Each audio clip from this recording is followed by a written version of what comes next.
an excerpt from one of his most famous speeches. We always hear the end of this speech at the end of the March from Selma to Montgomery. How long? Not long. But we rarely hear this middle part. It's just a few minutes, less than 6 minutes. But it tells us how we've been duped, how we've been turned against one another, black and white, and why his calling black and white and brown and red and yellow together. So here's Dr. King, March 25th. We're not far removed from that date. March 25th, 1965, on the steps of the Montgomery State Capitol, tells the history of how we ended up so divided. Our whole campaign in Alabama has been centered around the right to vote. In focusing the attention of the nation and the world today on the flagrant denial of the right to vote, we are exposing the very origin, the root cause of racial segregation in the Southland. Racial segregation as a way of life did not come about as a natural result of hatred between the races immediately after the Civil War. There were no laws segregating the races then.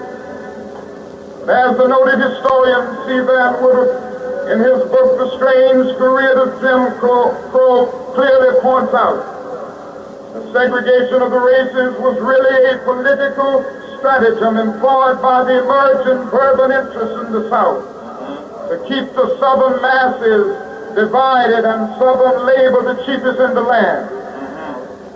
You see, it was a simple thing to keep the poor white masses working for near starvation wages in the years that followed the Civil War. Why, if the poor white plantation, a mill worker became dissatisfied with his low wages, the plantation or mill owner would merely threaten to fire him and hire a former Negro slave and pay him even less. Thus the Southern wage level was kept almost unbearably low. Toward the end of the Reconstruction era, something very significant happened. Listen to it. There developed what was known as the populist movement. The leaders of this movement began awakening the poor white masses. Yes, sir. And the former Negro slaves to the fact that they were being fleeced by the emerging urban interests. Not only that, but they began uniting the Negro and white masses into a voting bloc that threatened to drive the urban interests from the command post of political power in the South. To meet this threat, the Southern aristocracy began immediately to engineer the development of a segregated society. I want you to follow me through here because this is very important to see the roots of racism and the denial of the right to vote.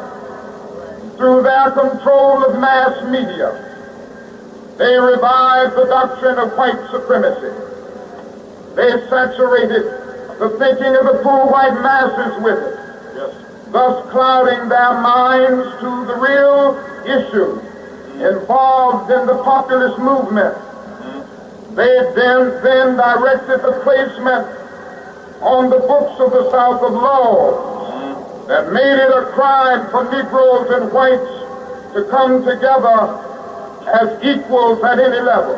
Yes, sir. And that did it. That crippled and eventually destroyed the populist movement of the 19th century. It may be said of the slavery era that the white man took the world and gave the Negro Jesus. Then it may be said of the Reconstruction era that the Southern aristocracy took the world and gave the poor white man Jim Crow. Yes, sir. He gave him Jim Crow And when his wrinkled stomach cried out for the food that his empty pockets could not provide, he ate Jim Crow, a psychological bird that told him that no matter how bad off he was, at least he was a white man better than the black man. And he ate Jim Crow.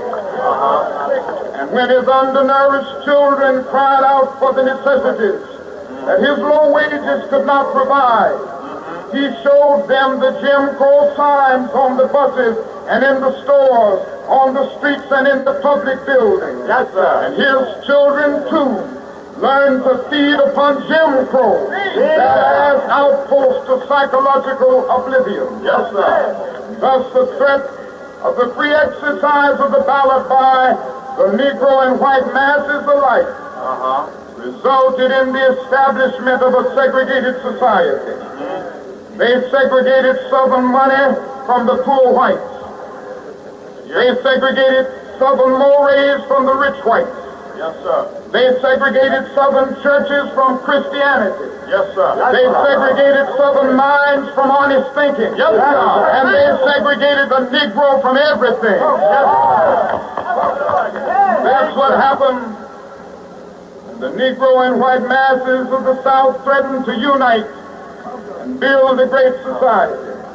A society of justice where none would prey upon the weakness of others. A society of plenty where greed and poverty would be done away. A society of brotherhood where every man would respect the dignity and worth of human personality.